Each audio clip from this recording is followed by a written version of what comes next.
Hi there, YouTube. I found the perfect spot for that full flat of pink Profusion Salvia. I think we're gonna plant it along the side. Right here. As you guys can see, I just put a nice drift of this pink Profusion Salvia and placed it right here.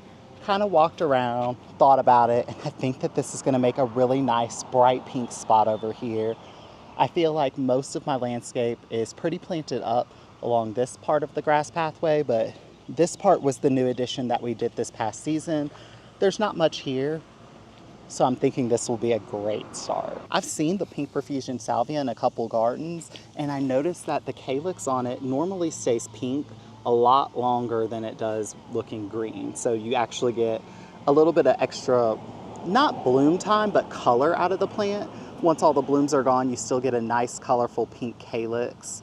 But these have been sitting probably at that nursery for God knows how long. So these are really, really spent. I'll be sure to cut these back before we plant them. And Salvia tends to put off another flush of blooms if you cut it back, particularly if you do it around this time, around mid-July. So let's cut these back and plant them in, because I think that this is gonna be a beautiful drift of pink. And did I mention that this drift is gonna cost me $6? This was $6. I just have to brag for a second. $6. Hit up the clearance rack, you guys. You're wasting your money if you're not. I'm just cutting right underneath the bloom stalks just to get all that spent blooms off and encourage the plant to bloom out again. Basically, you want them to look like this when you plant them. And that goes for any salvia that you buy. It's probably better to just go ahead and cut off the blooms, because you want this focusing on roots the first season.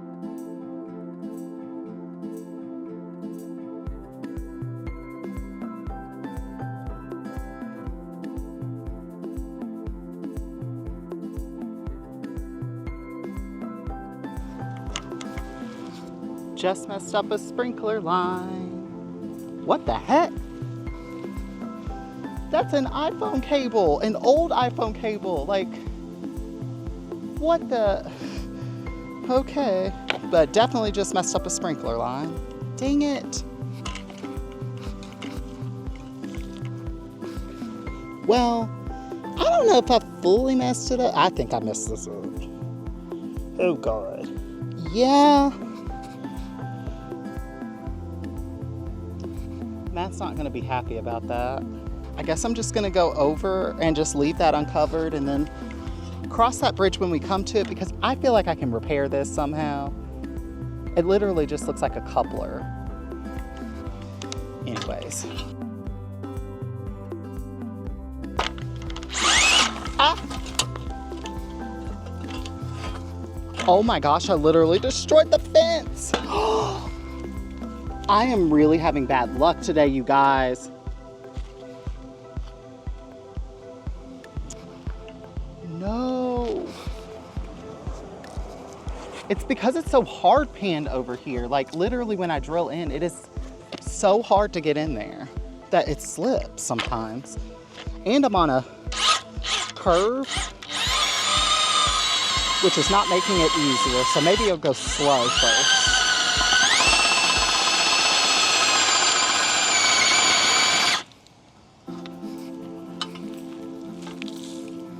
So that's 1, 2, 3, 4, 5th and a 6th.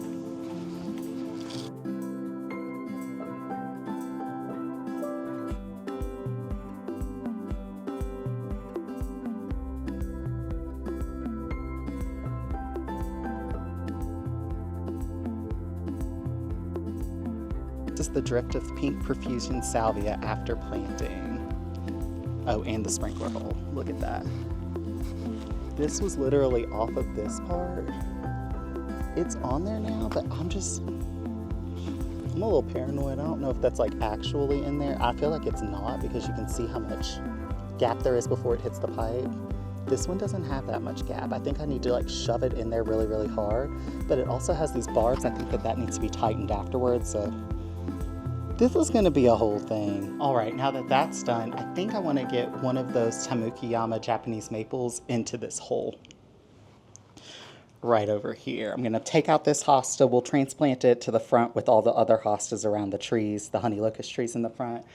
And I'm thinking this one looks the best out of the three. It just has the nicest shape. It's kind of already drifting downward like that. I think that it's gonna be the prettiest one. The other ones have a nice shape too, but this one I just think looks the best. So let's go ahead and plant this in the ground as well. Well, that just popped right out. Ugh. There's not many roots on that at all. Hopefully that's not a sign of what's gonna happen to this Tamukeyama.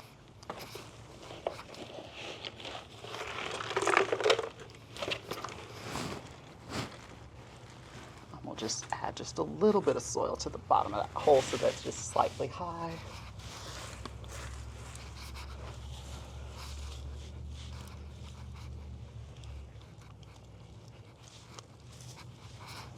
Oh my God, I just walked around the corner and saw it and I was like, oh my gosh, I think that that looks so good. Yes, it's short, but it'll get to be probably 6 to 10 feet tall is what I've seen online, so we'll see. I think that that has a lot to do with how early you let it drape down, and this one's already draping down quite a bit. So this one might not get very tall, but it'll still be a beautiful accent. And I love those lace leaf red leaves. Yeah, those lacy leaves are so pretty. It's almost blending in with the mulch, though I can barely see it, but maybe I'll change the color of the mulch over here. That's always an idea, right? I always use black though. Maybe brown would make it pop just a little bit more. I don't like red mulch. I've got to be honest. I've never liked red mulch in any landscape I've ever seen. Anytime I see red mulch, I'm like, why would you choose that? Why would you choose that? And I'm sure people think that about things that I do all the time. But yeah, red mulch is one of those things I'm like, whoo. And it's always the last thing left. Like all the black mulch will be sold out halfway through the season in my town. And then red mulch is just sitting there. I wonder why. Okay, now let's go transplant this Big Daddy hosta, and that'll be the end of this video. Wow, this video seems a lot like the last video, huh?